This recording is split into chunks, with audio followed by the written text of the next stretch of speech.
Et hey On est Toujours. toujours. Bonjour à toutes. Bonjour À tous aussi.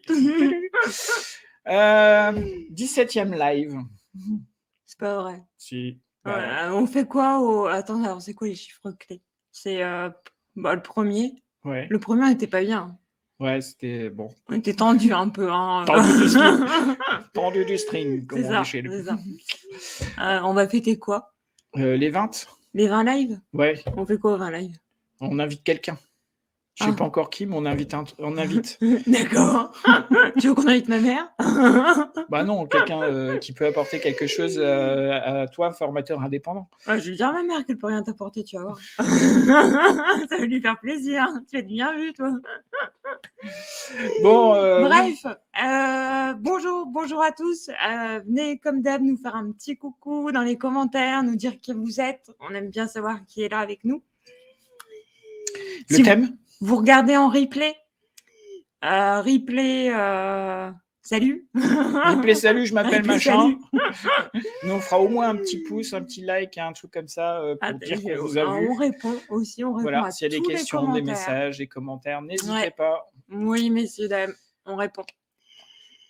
Alors, le sujet, oui, tu me disais, pardon. Le sujet, exactement. Le sujet, c'était le statut du formateur. Ça, c'est une super question.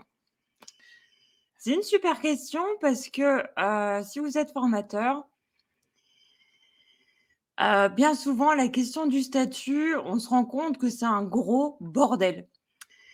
C'est un gros bordel parce qu'on va avoir des OF qui vont nous dire oui, je te prends, mais en CDD. On a des OF qui vont nous dire oui, je te prends, mais en tant qu'indépendant.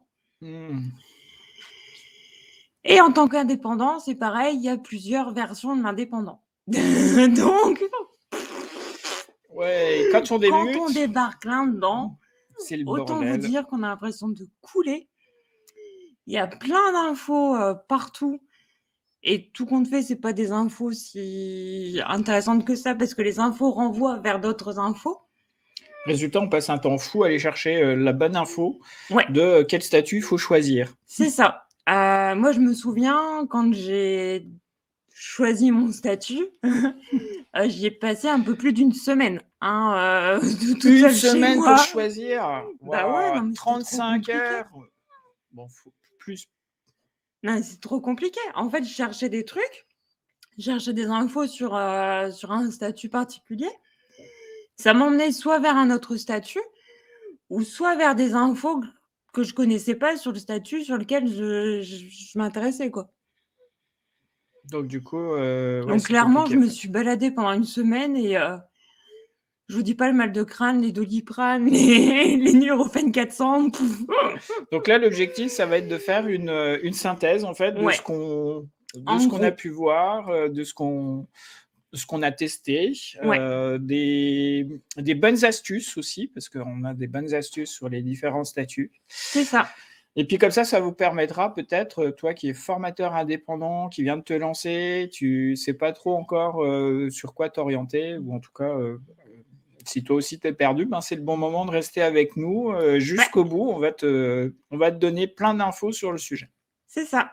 D'ailleurs, n'hésitez pas à venir nous dire en commentaire si vous avez déjà choisi votre statut, à quelle étape du process vous êtes. Ouais, parce qu'il y a en fonction de chaque statut, il y a des choses à faire qui sont différentes. Ouais. Et il y a des moments différents aussi. Donc, puis comme on est en France, on adore la réglementation, donc tout est réglementé. Et l'administratif est toujours passionnante. Ouais, c'est ça. Alors, par quoi on commence par quel statut tu veux commencer alors ou peut-être nous faire un panorama rapide de tous les statuts qui peuvent exister, puis après on reparcourt un statut après l'autre? Ouais, si tu veux. Ouais. Alors, à ma connaissance, les statuts de formateurs, je vois 4 grandes familles. 4 grandes familles, d'accord. Je vois le formateur en CDD. Ouais. Je vois le formateur vacataire. Je vois le formateur en auto-entreprise, auto-entrepreneur. D'accord. Et je vois le formateur qui fait de la sous-traitance, enfin pas de la sous-traitance, mais du portage salarial. D'accord. OK. Tu en vois d'autres? Cas Ben, de grande famille. ouais, donc plutôt les familles de salariés, les C'est familles ça. d'indépendance Ouais, et puis les mixtes qu'on pourrait avoir, ouais. en gros. Mmh. OK, C'est ça. très bien. Quel est le format, toi, de ton avis, qui est le plus intéressant pour le formateur réellement indépendant? Bah, dépendant. Oui, d'accord, mais concrètement, il est indépendant, mais il est quand même salarié, il a Hem, quoi comme structure, tiens, par exemple? alors moi, j'aurais tendance à dire tout dépend ce qu'il a envie de faire. Heu, Parce que à mon sens, tu vois, si, s'il a envie de faire, par exemple, que de la sous-traitance, Oui, c'est pas la même chose que s'il veut vendre ses propres formations. d'accord, d'accord, donc et s'il veut faire les 2. Et ben, c'est encore autre chose. OK, je complique un peu le truc, Ouais, mais grave. concrètement, heu, formateur indépendant, c'est et en fonction de l'objectif, donc c'est un Ouais, statut ou une structure qui va être différente. c'est ça. Si je veux vendre que mes formations, mais pas faire de sous-traitance, quelle structure on pourrait avoir? C'est à moi que tu poses la question? Non, non, aux gens qui nous regardent, quelle D'accord. structure vous avez vous? Si vous êtes vraiment indépendant et formateur et vendeur de vos propres formations, Ouais. quelle structure avez-vous? Quel type de structure, avez-vous? Alors, moi j'ai testé 2 types de structures. Et je vais en profiter pour, Mmh. partager ces 2 structures que j'ai et les avantages et les inconvénients de l'une et de l'autre. La première structure que j'ai testée et peut-être que c'est celle que vous avez actuellement, Mmh. c'est, l'entreprise individuelle qui peut être, sous une forme, soit EI, ou soit J'adore. EIRL. Donc soit à responsabilité limitée ou soit sans responsabilité limitée et si vous êtes encore en vieille forme, c'est-à-dire en EI, sans limitation de la responsabilité, je vous invite fortement à passer en EIRL et c'est super facile à faire. Il suffit Mmh. juste d'aller faire une déclaration, à son centre de formation centre de déclaration et de formalité d'entreprise. Donc c'est, pour nous, souvent, c'est l'URSSAF. Ouais. Et on fait, une déclaration. Alors, il y a un formulaire, spécifique et on va dire ce qu'on met comme patrimoine dans l'entreprise. Et généralement, on n'a pas grand-chose en tant que formateur, hein, concrètement, Comment ça, le formateur n'est pas millionnaire? Comment ça? non, mais je vais pas déclarer ma maison, par exemple, ou Ah mes oui, OK. différents appartements, ma Ferrari, je sais pas moi, Lamborghini, mon avion privé, ton et jet. cetera. Bon, mon jet privé, mais concrètement, on va, en gros, déclarer, peut-être un ordinateur, une Mmh. imprimante, Mmh. peut-être un peu de Un téléphone mobilier, peut-être? un téléphone et voilà quoi. Donc ça va être un montant autour de peut-être 2 000 €. On fait cette déclaration, c'est une petite liste qui est super rapide. On envoie ça, on n'oublie pas d'envoyer son chèque de 48,50 € parce que comme toute obligation administrative, c'est payant. D'accord. Et du coup, on passe comme ça en EIRL et on limite les risques de notre entreprise. Mais c'est quoi ouais, c'est ça, c'est quoi l'avantage, en fait, de passer en EIRL plutôt qu'en EI, c'est ça? Alors l'EI, c'est tu engages tout ton patrimoine, donc du coup, imagine, tu es en formation, tu pètes la jambe, à un président, je sais pas moi, de la Société Générale. D'accord. Pardon, Heu, monsieur le président de la Société Générale. Dommage, ton assurance que tu as prise couvre à hauteur de 50 000 € de dégâts et tout le reste, c'est à ta pomme et à D'accord. ta pomme, ben, c'est ton patrimoine donc Donc tu es bien propre, en fait, c'est ça? tout est bien propre, OK. exactement. Ta maison, tes appartements, Mmh. bon, tu as peut-être pas tout Ta ça, mais PS5 si tu l'as acheté, cette voilà, en tout année. cas, ben, comme tu as cassé la jambe du président, il va faire jouer son assurance, qui va faire jouer ton assurance et comme Ouais. tu vas pas pouvoir couvrir tous les frais, qui sont engagés, souvent ce qu'on appelle la responsabilité d'exploitation. Mmh mh. Lui, président, de la Société Générale, il engage des milliards. Donc, du coup, ton taux de couverture à 50 000 et lui, son taux d'arrêt va être peut-être à plusieurs millions. Ben, Ouais. le décalage qui est entre les deux, c'est toi qui te payes. Mmh. Donc, bah, là, l'assurance, elle va venir, te réclamer les 1 500 000 ou les Mmh. 1 950 000 € que tu as besoin de redonner. Et là, D'accord. du coup, ils vont piocher dans ton truc. Alors que si tu es en EIRL, ben, tu as une limitation qui va être ben, le patrimoine que tu as mis, Mmh. c'est-à-dire en gros 2 000 €. Ouais. Ils vont venir piquer ton ordinateur, puisque tu as dit que c'était l'ordinateur, l'imprimante, le machin, et puis ça Mmh. s'arrête là. Donc, du coup, tu Et gardes on quand fait un même. métier risqué, hein. Sérieux? D'accord. Mais ça peut être n'importe qui dans la rue, hein, que tu peux faire, du moins n'importe qui Ouais. que tu peux former pour lequel tu peux avoir un accident et c'est cette couverture Mmh. qui pose problème.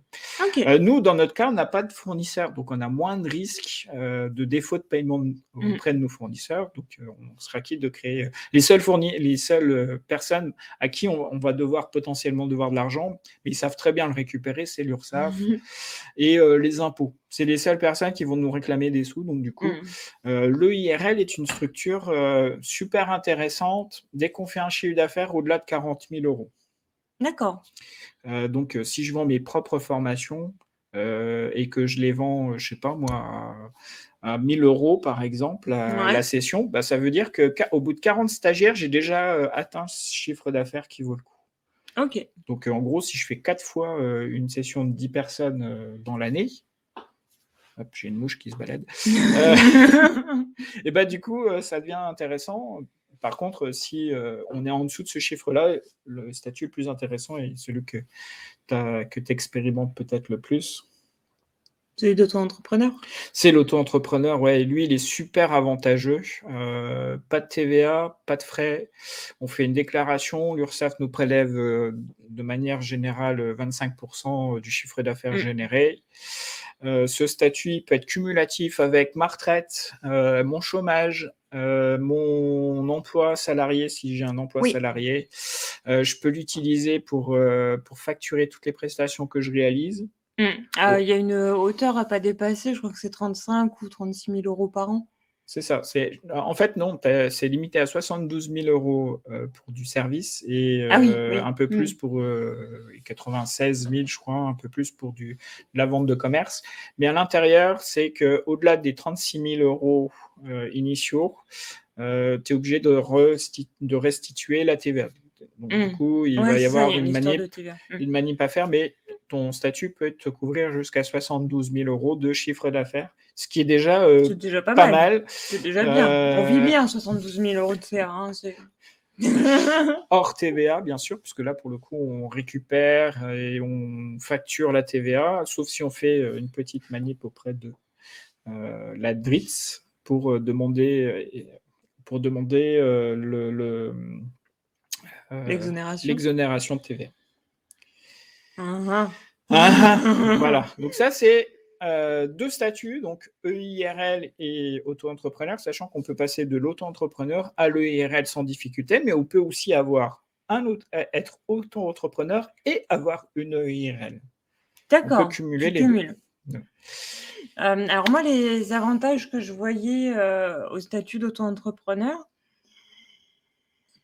alors de mon expérience, hein, bien sûr, ça vaut ce que ça vaut, c'est que je trouve qu'on trouve du boulot plus facilement.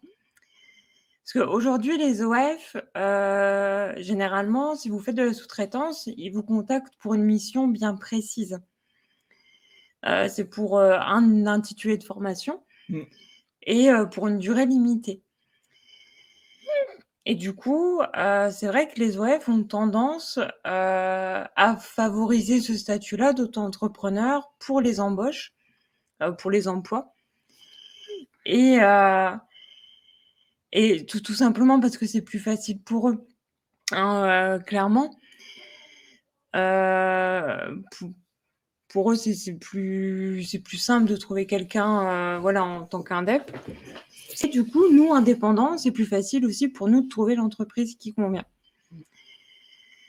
Donc on a plus de chances en tant qu'auto-entrepreneur de trouver un boulot en sous-traitance et on a aussi la possibilité de vendre nos propres formations. Donc au début, en fait, on peut cumuler, ce qui est un point intéressant aussi pour ceux qui veulent se lancer et qui ont un petit peu peur.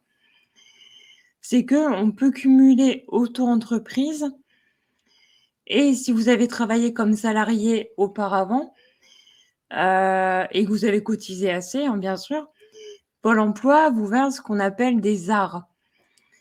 Donc les ARS, c'est, l'aide au retour à l'emploi et donc ça, vous pouvez cumuler, l les indemnités de Pôle emploi et votre statut d'auto-entrepreneur. Mmh. Donc vous avez quand même une sécurité. Si vous bossez pas, vous avez quand même, Pôle emploi, hein, le petit filet de secours qui vous verse vos indemnités. Ce Cool. qui est plutôt pas mal quand on se lance au début et qu'on a un peu la flippette. On a d'autres C'est statuts normal. aussi qui vont nous sécuriser, dans ce cadre-là. Dans les éléments qui nous sécurisent, typiquement, moi je vois trois techniques qu'on peut utiliser. Mmh. La première qui est peut-être celle qui est la principale, de mon point de vue, en tout si on veut garder vraiment une indépendance, Ouais. réellement être indépendant, formateur indépendant et pour lequel on fait de la sous-traitance. Le statut le plus intéressant qu'on puisse avoir, c'est du portage salarial. Mmh. Et le portage salarial, c'est pas mal du tout puisqu'on continue à cotiser Ouais. à l'ensemble des caisses comme Pôle Ouais. emploi, La caisse la de retraite, retraite. etc. en tant que salarié. Donc du coup, on a le même statut qu'un salarié. Et l'entreprise qui nous fait le portage, c'est elle qui porte Calliope, qui Ouais. porte la gestion administrative, c'est elle qui fait toutes les déclarations. Oui. C'est elle Elle va qui faire les factures aussi. Ouais, c'est elle qui facture, qui Elle recouvre va les clients. facturer pour vous, ouais. Vas-y, casse mon bureau. Tant qu'on y est. Donc c'est quand même avantageux et ça permet, là aussi de pouvoir cumuler, l'auto-entrepreneuriat et le salariat et la partie Pôle emploi. Donc si j'ai un OF qui veut, que je sois en auto Ouais. parce qu'il veut pas, avoir affaire avec l'entreprise de portage salarial, moi je peux quand même facturer en auto-entrepreneur. Et puis il y a des entreprises qui disent: «Ouais, je vous aurais bien embauché mais j'ai pas confiance dans votre structure». Du coup, on peut lui dire: «Tenez, prenez notre Ouais. entreprise de portage salarial pour le coup, ça va aider». Alors les petites, particularités d'auto-entrepreneur, parce que je trouve que c'est important de le dire, on a eu la question, avant le live. On a quelqu'un qui nous demandait: «Est-ce que quand on est auto-entrepreneur, formateur auto-entrepreneur, on est forcément OF?» La réponse est oui. À partir du moment où tu crées ton auto-entreprise, tu deviens organisme de formation. Si tu as fait le NDA. J'allais y venir. Et donc la particularité, c'est qu'il faut que tu demandes ton numéro d'activité pour pouvoir exercer, en fait, tout simplement. Bon après tu peux Hein, toujours sans exercer sans. NDA, pas de chocolat. Alors ça, c'est la réglementation liée à la Oui, formation professionnelle continue. oui. Donc c'est contraint par, la loi, qui est établie dans le code du travail. Donc c'est le Ouais. code du travail qui prévaut et du coup on a des obligations auprès du ministère de l'emploi, Mmh.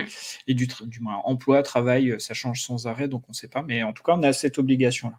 Ouais. Et aussi une petite particularité quand tu es auto-entrepreneur, bien souvent, d'ailleurs nous on le conseille, hein, il faut prendre une assurance, professionnelle. Ouais, et faire bien attention sur quoi on est couvert. Mais Ouais. ça pourra faire peut-être l'objet, d'un autre live, si ça vous intéresse. Oh les assurances! Les assurances, comment on se couvre, quels sont les risques qu'on prend, Ouais. comment on fait, toute Ouais, une partie, dites-nous en com si ça vous intéresse, si vous voulez qu'on fasse un live là-dessus. toutes les parties qu'on peut, rencontrer liées à ces choses qu'on ne pense pas quand Ouais, on se lance. ouais, Voilà. ouais, c'est la paperasse, la La paperasse. paperasse! Ah oui, on parle de la paperasse, mais il y a des choses qu'on peut, déléguer, enlever, supprimer et cetera. Ouais. Donc le portage Oui, salarial, donc c'est le quand même. portage salarial, pardon. C'est le portage, l'entreprise de portage qui, porte, l'assurance, le Oui, NDA. oui, là Donc par on n'est pas contre, dans obligé ce cas-là, oui. d'avoir de NDA, on n'est pas obligé d'avoir d'assurance, c'est eux Ouais. qui gèrent. Alors par contre, ce qu'il faut savoir, c'est que quand on passe par une entreprise de portage, sur les sites, alors vous pouvez regarder, hein, il y en a plein des entreprises de portage, c'est très bien. Sur les sites, souvent, on voit, que l'entreprise de portage prend entre 8 Mmh. et 15 du chiffre d'affaires. Donc au début, on est content. On dit: «Ah la vache, ouais, entre 8 et 15 franchement, pour m'éviter toute la paperasse, pour éviter, d'aller demander mon numéro d'NDA, de souscrire à une assurance, de faire des devis, de faire des factures, faire des relances, enfin, ouais, franchement, ça vaut le coup». Sauf que, quand on creuse, quand on va regarder un petit peu plus loin, donc soit l'entreprise de portage prend entre 8 et 15, mais à côté de ça, vous avez des cotisations à payer, hein, faut pas oublier, et le cumul des 2, le cumul du portage et des cotisations que vous payez, ça représente un petit peu moins de 50 de votre chiffre d'affaires. Oh, 50? Non, beaucoup plus. Beaucoup plus. Concrètement, il y a entre 15 et 20 du de gestion pour l'entreprise de portage salarial. Donc c'est-à-dire que je gagne Bah 100 non, euros je viens de dire entre 8 et 15. entre 8 et 15, pardon. Commence pas à me blinder mes chiffres. Donc entre 8 et 15. Mais là où, là où il va rester, ça va rester 85 Sur ces 85 vous allez rediviser par 2. La Ouais, moitié part oui. donc au final, il te reste en moyenne moins de 40 du chiffre vendu à ton client. C'est-à-dire que pour 100 euros, tu as 15 euros qui partent au portage salarial et après, tu as 42 euros qui partent aux cotisations. Et il te reste 42 euros. Oui, ça fait ça, à peu près, grosso modo, une cinquantaine de pourcents. 40 et 50 c'est pas la même chose. Si je Bah, ça corrige. dépend combien ton portage, il te prend. Oui, Si ton portage, il te prend 8 c'est pas pareil que si il prend 15. d'accord, j'ai compris. Et oui, donc d'autres avantages aussi sur les portages, donc c'est des petits avantages, hein, mais bon, ça vaut ce que ça vaut. C'est que, vous pouvez accéder au comité d'entreprise. Certains, centres de portage salarial font ça et du coup, vous avez accès à des chèques vacances, à des tickets resto, ce genre de choses.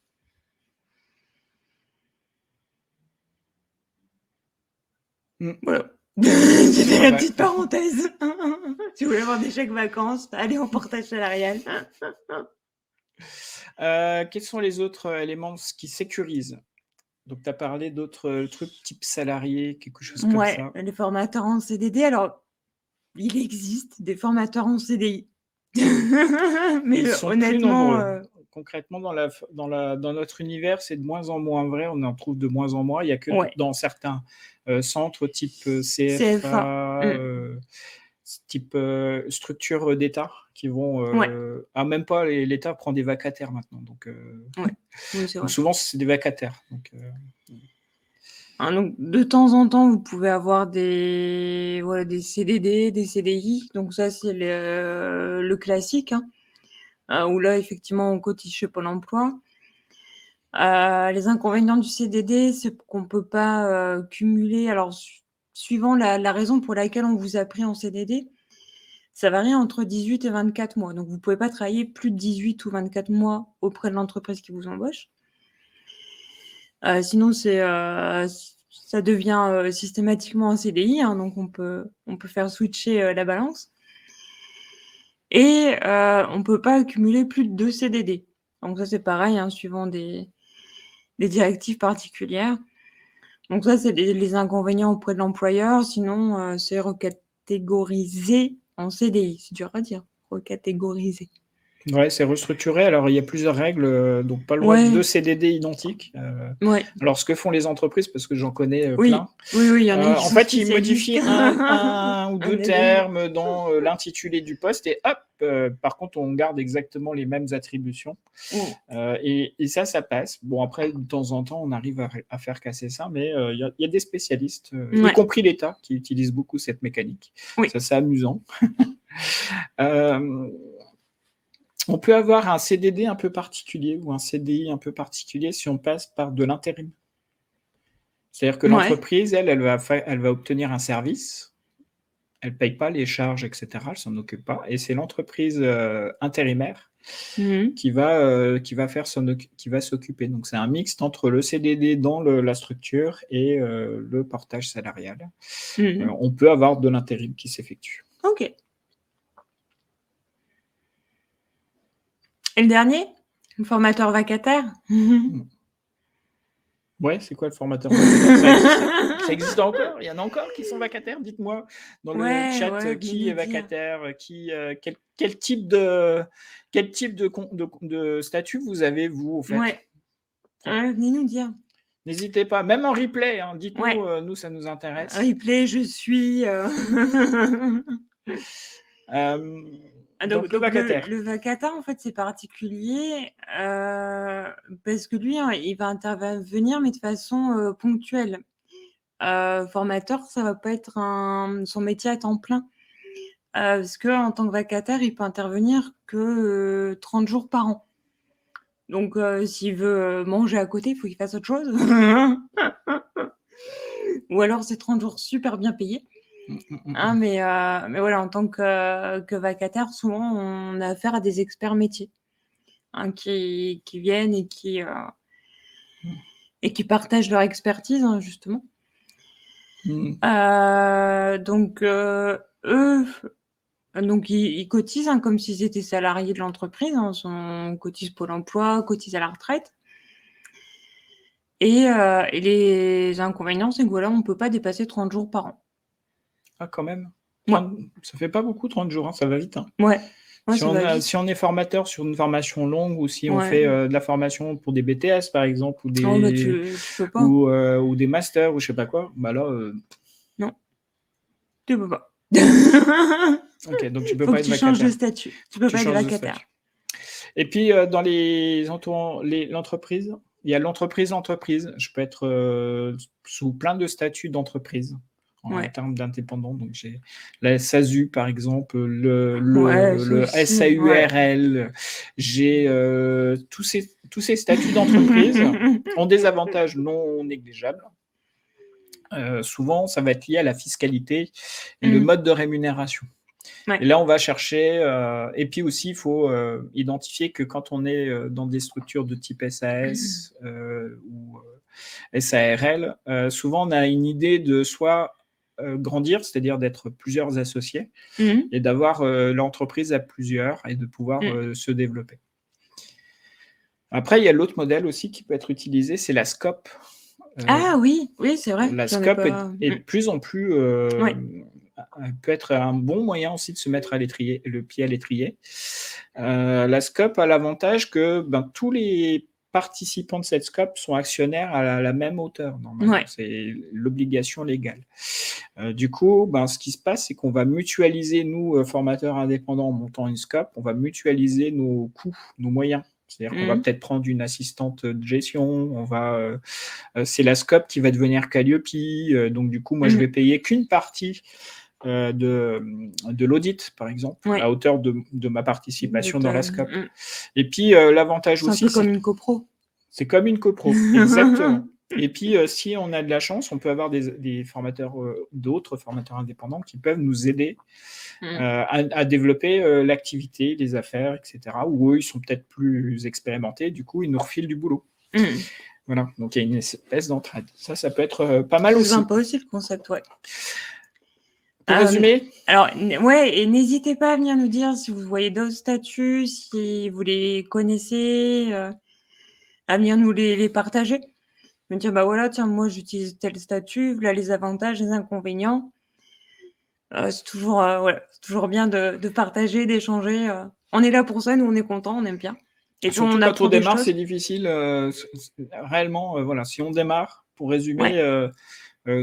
la recommandation de Céline et Nicolas, Mmh. pour vérifier que ça vous plaît vraiment d'être formateur, moi je vous invite à faire du portage salarial dans un premier temps. Ouais. Une fois que vous avez fait un contrat ou deux qui a bien marché, vous dites c'est vraiment ça que je veux faire, c'est vraiment comme ça que je veux Mmh. fonctionner. Vous pouvez passer à l'auto-entreprise parce que là vous allez gagner 2 fois plus. Ouais. Faut pas se leurrer. Là, je parlais des 100 € qui se transforment en 40 ou 50. Allez, Mais on va couper la poire en deux en 45. ou en 45, 45 peu €. importe. Allez. Mais derrière, le statut d'auto-entrepreneur, ils vous en prennent que 25. Donc, ça veut dire qu'il vous reste 75 € sur les 100 €. Par contre, vous allez vous taper la paperasse, etc. Mais, donc, voilà. Et puis, une fois que vous aurez bien l'habitude, et que vous avez un chiffre d'affaires qui se développe et que vous décidez de diminuer fortement votre sous-traitance, parce que souvent au début on fait de la sous-traitance pour d'autres organismes de formation, et que quand on décide de se lancer réellement pour faire ses propres formations, trouver ses propres clients et développer et gagner beaucoup plus d'argent là pour le coup, parce que là où l'OF va nous payer 30, 40, allez maximum 50 € de l'heure, et ben en vendant mes propres formations, ne serait-ce que 500 € pour 2 jours de formation et que j'ai 10 stagiaires, j'ai 5 000 € pour 2 jours de travail.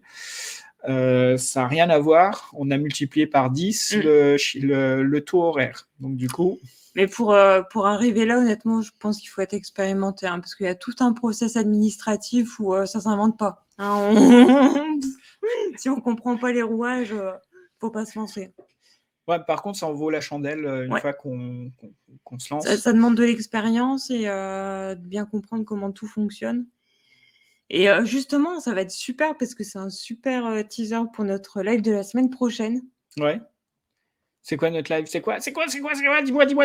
La semaine prochaine, on va vous parler des financements de formation. Comment permettre à ces participants de financer leur formation. On connaît tous le CPF, mais il y en a d'autres qui existent. Ouais, mais bon, connaît-on réellement si bien que ça le CPF? Parce que c'est une bonne question. Connaissant les gens de la Caisse des dépôts et consignations, je peux vous assurer que 2022 va faire un écrémage incroyable. Il va y avoir un nombre de contrôles qui vont tomber d'une manière automatique et il va y avoir plus d'un OF qui va s'en mordre les doigts. Donc voilà, c'est le petit... c'est bientôt Halloween, tu veux nous faire peur? Ouais, c'est Scary Movie et pour la formation. Et donc, du coup, on vous parlera des différents... Scream, pas Scary Movie. Scary Movie, c'était le truc drôle. Et ben justement, moi, je suis drôle. D'accord, ok. Je ne veux pas faire que peur. Et donc, du coup, on va parler des circuits de financement parce qu'il en existe beaucoup. Certains sont peu connus ou en tout cas peu utilisés. Pour information, on a 15 milliards à disposition, même plus de 15 milliards de financement pour les formations. Donc, ça fait quand même une manne énorme. Ouais, le seul souci qu'on a, c'est que ça va toujours aux mêmes OF. Ouais. Voilà. Donc, du coup, on va vous donner nos astuces pour aller justement piocher dans ces différents... 15 milliards. dans ces différents mécanismes de financement. Alors oui, je vais teaser un peu. Oui, ça demande une rigueur administrative assez forte, mais ça en vaut la chandelle. Quand on arrive à obtenir 10 personnes qui vous payent 1000 balles, alors c'est pas eux qui payent, c'est les financeurs, et qu'on est sûr qu'on va toucher les 1000 balles des financeurs, même s'ils vont mettre 6 mois à vous payer, eh ben, ça fait une grosse différence. Oui, c'est clair. Du coup, bon appétit. À la semaine prochaine pour le prochain live. Ouais, n'oubliez pas de nous mettre des petits pouces, des commentaires si ça vous a plu. Et si vous pensez que ça peut intéresser des formateurs qui débutent de choisir son bon statut, n'hésitez pas à le mettre en commentaire et de taguer et de lui envoyer, lui dire de venir voir le replay. Et puis, pour ceux que ça intéresse la semaine prochaine, le financement, on vous attend avec plaisir. Jeudi prochain, 12h15, même heure. Même type de jour dans la semaine. On fera peut-être une pause pendant les vacances. Lesquelles vacances? Et des vacances? Ouais, des vacances d'Halloween. D'accord. Alors, ma fille, alors, petite parenthèse, rien à voir, mais ça m'a fait trop rire. Ma fille, hier, qui m'a dit « Maman, il y a le prof qui arrête pas, elle a 9 ans, il y a le prof qui arrête pas de nous parler des vacances de la Toussaint. C'est quoi les vacances de la Toussaint ?» C'est les vacances d'Halloween, ma chérie. Ah. C'est pour fêter Halloween. Ok. Voilà, on en est rendu. Bon, peut-être qu'on apportera une information supplémentaire sur les vacances de la Toussaint. Sur les vacances des Toussaint Halloween. Les Toussaint Halloween. Sur ce, on vous souhaite un bon appétit. Bon appétit. et puis, à la semaine prochaine. Ouais. Salut, Amusez-vous salut. bien. Bye Bonne bye. formation.